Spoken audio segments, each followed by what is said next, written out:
to see this.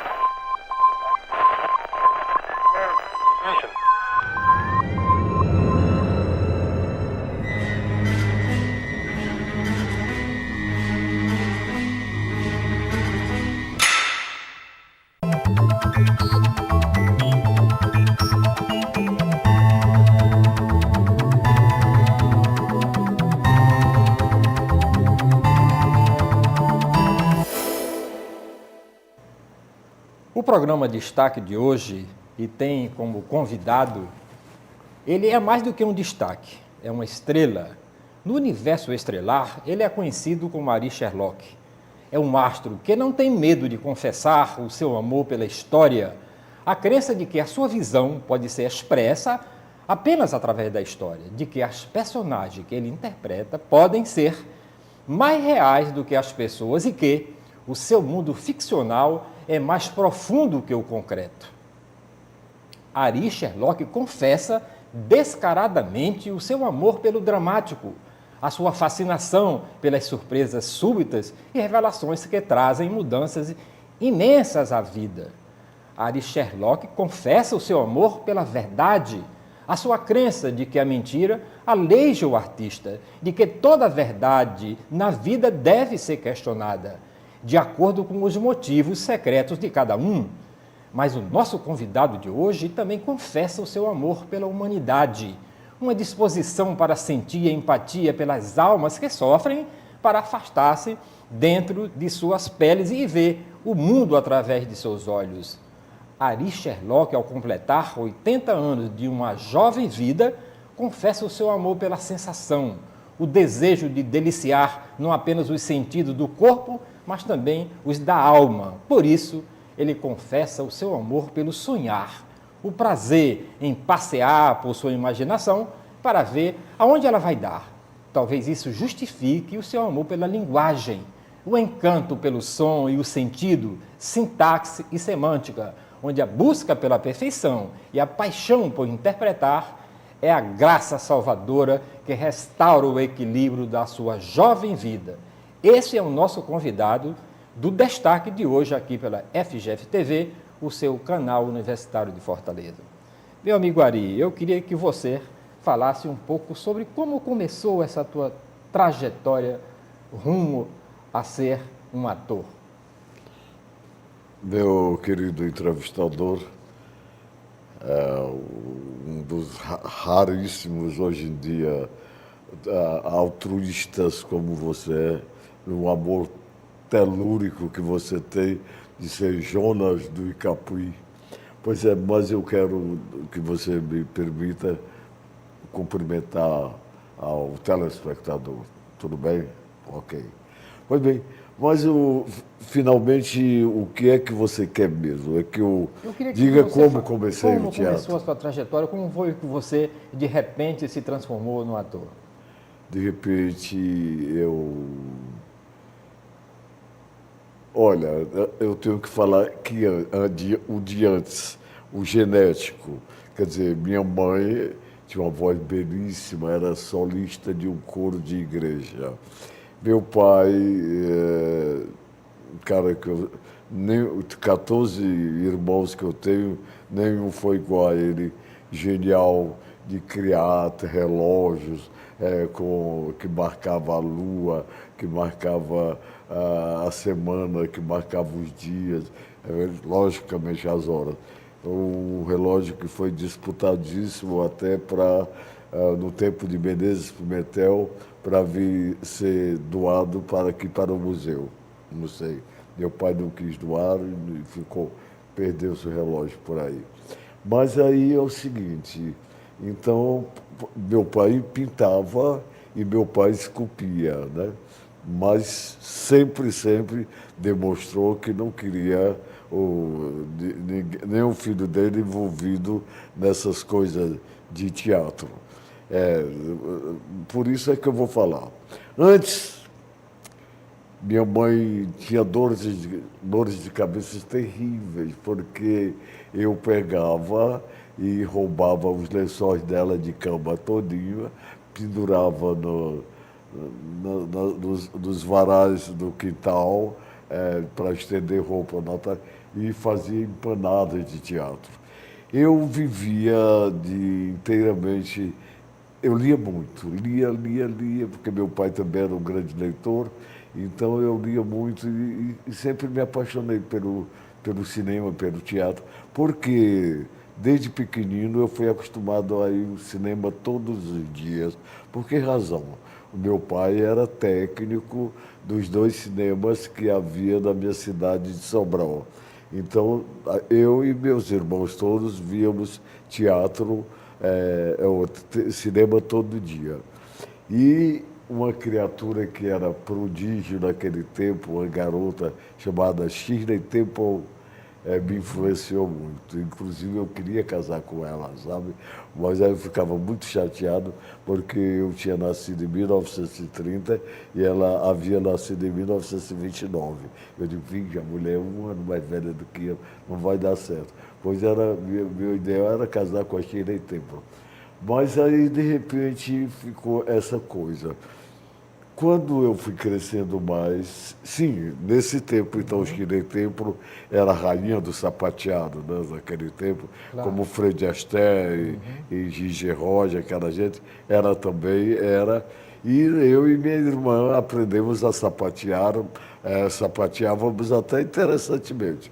E então, aproveitávamos esses sapateados, botavam a vitrola do meu pai para tocar, e então a gente fazia os ingressos na mão e vendia para apurar um dinheirinho para ver o nosso teatro. Abria as empanadas que a gente fazia num terraço antigo lá de Sobral, lá onde a gente morava no Boulevard Pedro II, antiga Cruz das Almas. Aliás, é até interessante, a gente morava a um quarteirão só do Renato Aragão, a gente conviveu na infância.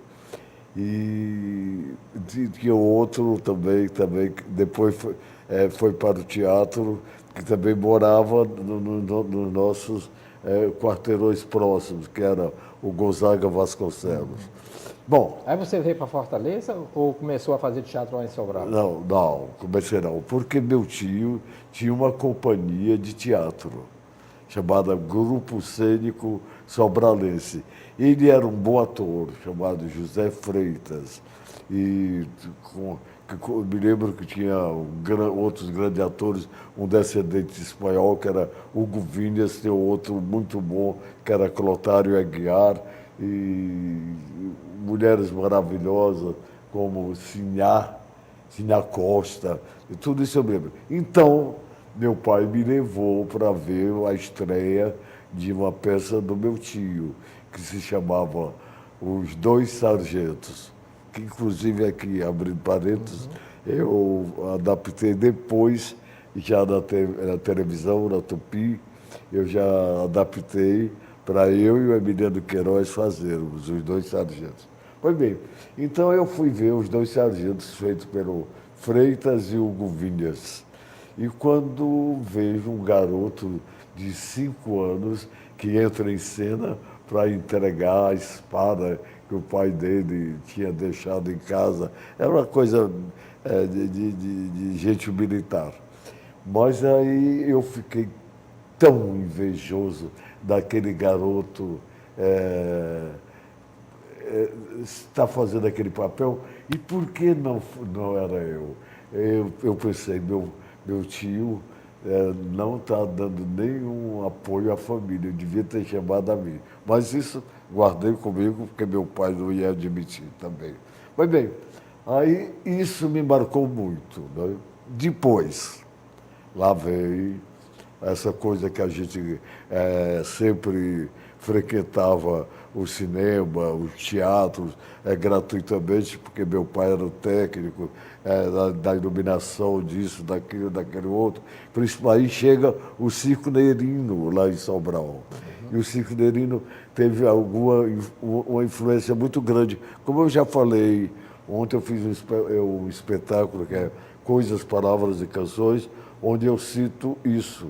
Então, nesse Circo Nerino, eu tinha um tio que era empresário do circo, e me levou para lá, eu fiz amizade, fiquei muito amigo do pessoal do circo. E esse circo era circo naquele tempo, tinha essas grandes coisas, e era grande companhia, os atores magníficos formados por franceses e italianos, e faziam teatro todo dia, tinha o número de variedades e o teatro. E cada peça interessante. Lógico que eram dramalhões incríveis, mas aquilo conquistava os arredores todos, todo mundo via. E aquilo me influenciou muito também. E aí foi o que tinha vontade.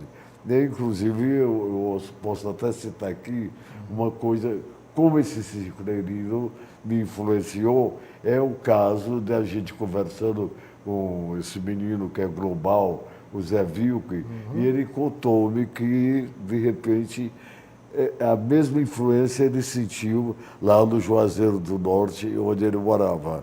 Quando o circo negrino esteve lá, também influenciou para que ele ingressasse na carreira artística. Bom, aí seguimos. Terminei o ginasial, depois entrei no pré-militar e acabei tendo que fazer o vestibular. O vestibular vinha fazer direito e depois também filosofia. Bom, aí eu segui também depois com jornalismo e pedagogia e administração escolar, um bocado de coisa. Mas tudo, já adiantando, que fosse, eu pudesse ter alguma relação com o teatro. alguma coisa que me favorecesse ao melhor desempenho no teatro. Pois bem, mas quando eu cheguei em Fortaleza, fui procurar teatro. Aí porque eu lia muito. Você foi morar onde quando chegou em Fortaleza? Na casa de parentes? Não.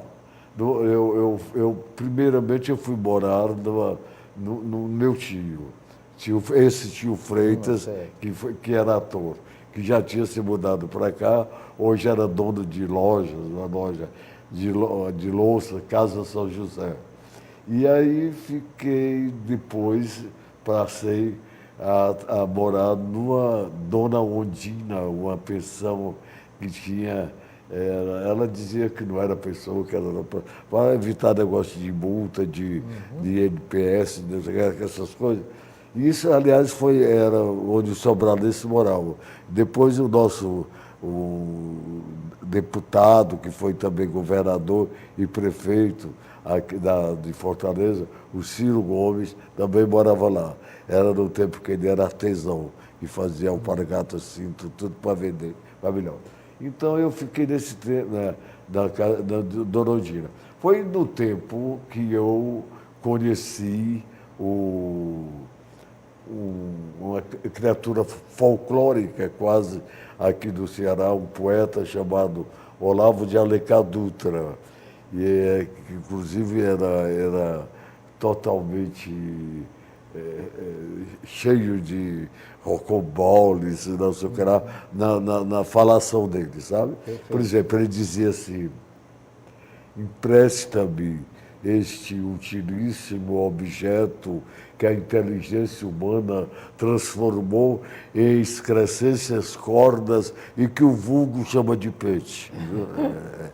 E também, olha, por exemplo, uma coisa, ele dizia: vaso côncavo para recepções noturnas. Era o pedido.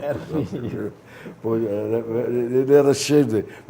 Ele dizia: olha, no dia que a Raquelzinha, ele era prima da Raquel de Queiroz, ele morrer, eu chorarei Mississippis de lágrimas. Ele era floreado. Era. Pois bem, aí esse Olavo de Alencar Dutra me apresenta ao Valdemar Garcia, um cara autodidata que tinha vindo do Crato, uma criatura que tocava piano, que pintava, que modernizou o Teatro de Fortaleza e encabeçou e dirigiu o Teatro Universitário. E ele em si, aliás, num dia eu vi uma manchete do jornal: o melhor presente que Crato já nos mandou. Era esse Valdemar Garcia.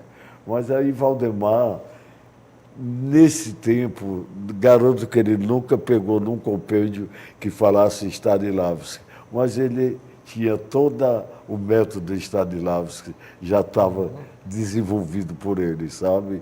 Quer dizer, ele, não sei como é que ele adquiriu tudo isso, toda essa modernidade e tudo.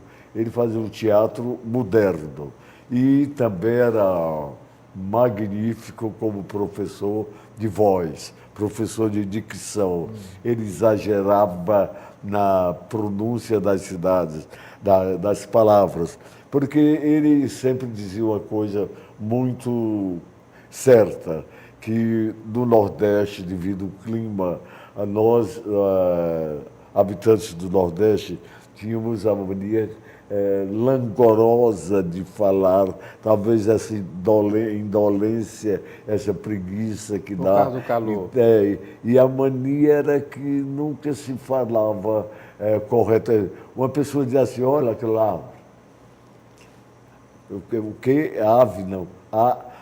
Era uma árvore que ele estava mostrando, uma árvore, né? Porque cearense é preguiçoso de pronunciar a palavra até o final, viu? E todas as coisas, então, Valdemar era magnífico, ele fazia a gente falar bem, viu? E eu herdei isso dele, graças a Deus. Mas, de repente, Olavo de Alencar Dutra me apresenta a Valdemar. Ficamos amigos, ele me admirou, me achava um jeito, lembrando não sei o quê.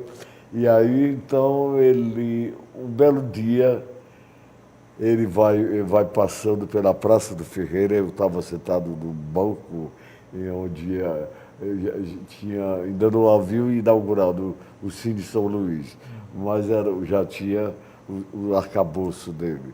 E então, estávamos lá, quando o Valdemar passa, eu digo, Zé Valdemar, está lá, conversou um pedacinho, onde você vai? Vou para o Parque da Criança, que era a cidade da criança, né? Eu digo, o que é que você vai fazer lá? Vou ensaiar uma peça. Eu digo, você tá fazendo teatro lá? Ele disse, porque todo ano eu faço minha recreaçãozinha espiritual, que era o Cristo do Calvário, a paixão de Cristo que ele montava. Aí eu disse sempre que as maiores verdades são ditas em tons de brincadeira, né? Aí eu disse assim, não tem um lugarzinho assim para mim, Vi? Aí ele olhou para mim e disse, você é um bom vivant, não sei. Eu digo, não, eu juro que quero. Quer mesmo, quero. Pois vá. Eu digo, o que é que eu vou fazer? Ele disse, eu vou fazer o General Malcos. Eu digo, tudo bem. Aí, no outro dia, fui bater lá. Quando eu fui bater lá, já ele tinha discutido, brigado, uma série de coisas com o Vicente Marques, que depois foi um diretor que fez cinema e também lá do Sul, Rio 40 Graus, com o Nelson Pereira dos Santos. E depois ele também me dirigiu numa peça do Jean Paul Sartre, quando eu ainda era muito jovem, e fiz Mortos Sem Sepultura com ele. Pois bem, mas aí Valdemar pegou e me deu esse papel de Malcos. Aí eu fiz lá, ensaiei, cortei a orelha Não, eu fui prender Cristo, aí o cara que fazia Pedro cortava a orelha, uma coisa assim, sabe? Então, a orelha do soldado. Eu fiz aquilo tão exagerado que todo mundo riu, né? Aí eu digo, estou lascado. Mas aí, de repente, depois o Valdemar me falou que no teatro era muito melhor, no início, a gente ter esse exagero, porque, de repente, a gente vai subtraindo o exagero, e para ficar o natural. Pior é quando você não tem nada para dar, para você poder intensificar aquela emoção. Pois bem, aí, então, de repente, eu já passei nesse dia de General Malcos, porque tinha brigado com outro intérprete de Anais. Então, eu fui fazer um velhinho chamado Anais, que era o sogro de Caifás, aqueles que condenam Cristo, né? Aí, então, de repente, aqui levam a Cristo ao Pilatos para ser condenado, né? Aí, de repente, eu fui fazer esse velhinho e lembro-me como se fosse hoje que esse menino que estava começando a ter muito destaque, um grande talento, que é José Maria Bezerra de Paiva, que é o B de Paiva, né? Aí o B de Paiva começou a me ensinar o que é que eu fazia, segurava na mão como velhinho, aí confiava a barba, porque eu tinha umas barbas longas, né? E tal, tudo bem. Aí passou. Eu fui subindo de papel, babá, acabei fazendo o Judas, e o Judas foi no ano aí, eu tive a satisfação de receber o prêmio de o melhor ator do ano, daqui da cidade de Fortaleza, e Dona Nadir Papissaboia, a melhor atriz. Aí eu me envaideci demais, fiquei feliz. Aí é aquela coisa, até hoje, você creia-me, que eu acho que ainda não sei de nada. Então, de repente, eu me incentivou a estudar mais, sabe? E a sua entrada no cinema? Se a minha entrada no cinema, eu tinha Não, quando eu era garotão, que eu trabalhava no Rádio Dragão do Mar, no tempo que o Oroz estava sendo quase arrombado. Então, a Aurora Duarte veio fazer um filme no Quixadá. Aí me arranjaram o papel gostavam da minha interpretação das novelas. Me levaram para fazer o Mascate. Aí eu fui fazer esse Mascate lá estava filmando em Quixadá. Mas aí, de repente, deu uma chuva e deu uma peste de borboleta tão grande que quando acendiam as câmeras, acendiam os holofotes, as borboletas caíram tudo em cima e que sombreava, não se podia filmar. E eu tinha meu emprego onde eu ganhava meu dinheirinho, sabe? Então eu não deixei as borboletas ficarem lá e arranjarem outro intérprete e voltei para a minha Dragão do Mar, sabe? Mas você fez um papel de padre, né, no cinema? Mas já foi depois. Eu fiz com o José, como é? José Augusto, não. É um grande cineasta que foi premiado na Alemanha, sei lá, não me lembro bem o nome dele agora, José Araújo. Um excelente cineasta. Então ele me deu para eu fazer um papel de um padre do ano 2020.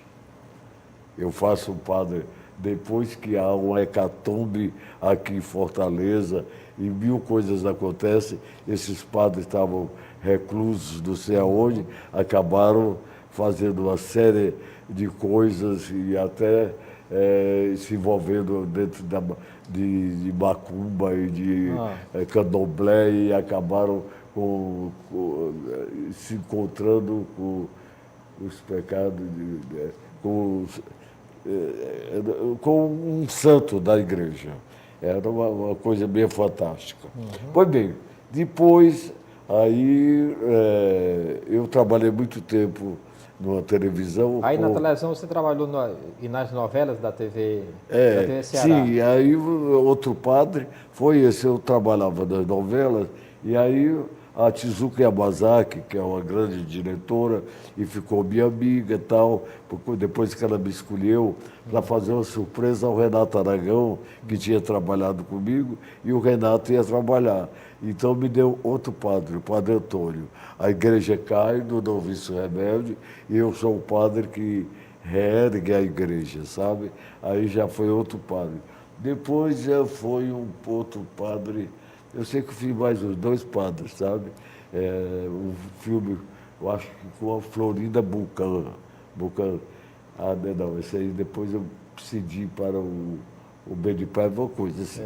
Mas E agora, como foi você, agora e com 80 anos, encarnar o Padre Cícero e fazer a minissérie Sedição do Juazeiro? Como é para você, já com 80 anos de idade, agora voltar a fazer um padre, e um padre herói, né? Um padre santo para a turma aqui do todo o Nordeste? aliás, o diretor que pertence aqui a vocês, né, É o Daniel o Abreu. Daniel de Abreu, me falou que ele, há 2 anos, pensava em mim para fazer esse Padre Cícero, quando eu visitei ou fui ver um filme da Aturiel, e ele me achou mais ou menos parecido.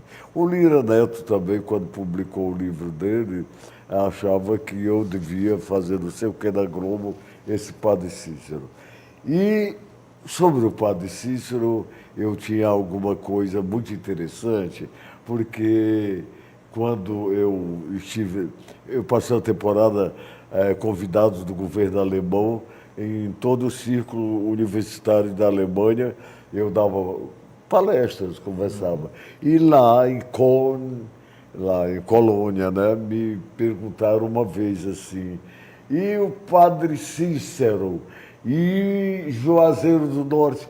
Eu fiquei pasmo, porque eu não sabia de nada, cara. Quando eu vim da Alemanha, eu vim direto para o Juazeiro, sabe? E me apaixonei pelo Padre Cícero, sabe? Me apaixonei por todas as coisas do Juazeiro, tudo, tudo. Então, quando essa outra vez, antes do convite que me fizeram para a sedição do Juazeiro, eu estive o ano passado com um espetáculo meu, um ano atrasado, na Mostra do Cariri, que era uma mostra internacional. Eu fui levar um espetáculo lá e estava ensaiado para estrear no outro dia. Tudo bem. Mas na noite anterior, um cara do saxofone que me acompanhava, que era muito ligado a mim, tá bom, interessa o nome dele, não. Que de repente a gente tomou um porre de 3 litros de Campari, sabe? Aí, no outro dia, eu estava só o facho. Eu não tinha condições de fazer o espetáculo, mas e os colegas disseram, Ari, você não tem condição de fazer espetáculo. Eu digo, mas eu tenho que fazer. Isso é uma mostra internacional. Eu tenho. Aí me lembrei que eu estava no Crato e que o Juazeiro era bem ali, pertinho. Aí me lembrei do Padre Cícero, aí eu fui bater lá, sabe? Aí falei com ele lá e disse, prometi 100 Padre Nossos e 100 Ave Maria, que ainda estou devendo, e que de repente, se eu tinha que fazer esse espetáculo, que ele me ajudasse todinho. E agora, o que é que você está Meu cara, se apresentando? deixa eu lhe dizer. Então, de repente, eu fiz o espetáculo mais lindo do mundo. Esse Padre Cícero me ajudou. Você pode não acreditar, mas foi verdade. Mas aí a minha admiração por ele aumentou. Então, quando eu recebi esse convite para fazer Padre Cícero, eu digo, agora, sabe? Agora eu vou pagar a minha dívida ao Padre Cícero. Né? E depois, mesmo com você me achou que eu tinha condições também físicas de fazer, fiz um teste aqui, o pessoal gostou, eu disse, tudo bem. Aí já estou bem no 43º livro que eu leio. Cada vez que eu leio o Padre Cícero, eu ainda quero mais, sabe?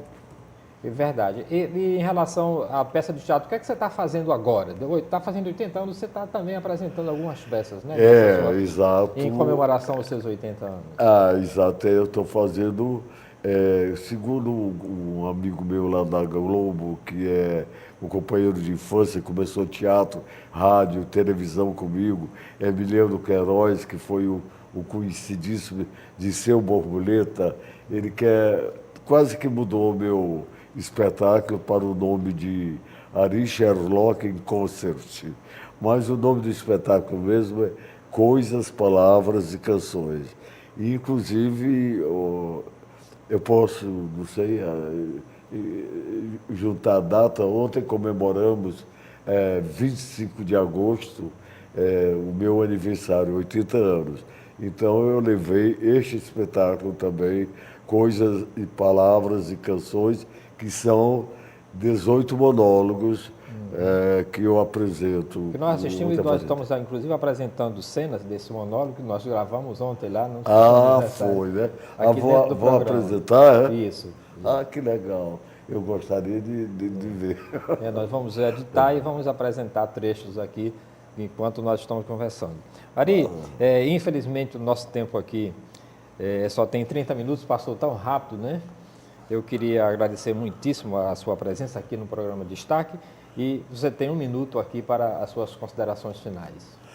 Olha, foi um prazer enorme, eu só tenho a agradecer, é uma honra vocês me terem convidado e eu já estou muito entrosado com essa turma daqui, eu acho que aqui se trabalha, eu só me lembro do que dizia assim Chateaubriand quando eu trabalhava, né, quando eu fundei a televisão em 26 de novembro de 1960 e que ainda conheci Chateaubriand e que ele dizia que lá nos diários associados tudo que se fazia com amor. E eu acho que aqui também é assim. Com certeza. Muitíssimo obrigado pela Muito sua obrigado participação também. aqui no programa Destaque, que volta na próxima semana com outro destaque aqui pela FGF TV, o seu canal universitário de Fortaleza. Muitíssimo obrigado pela sua audiência.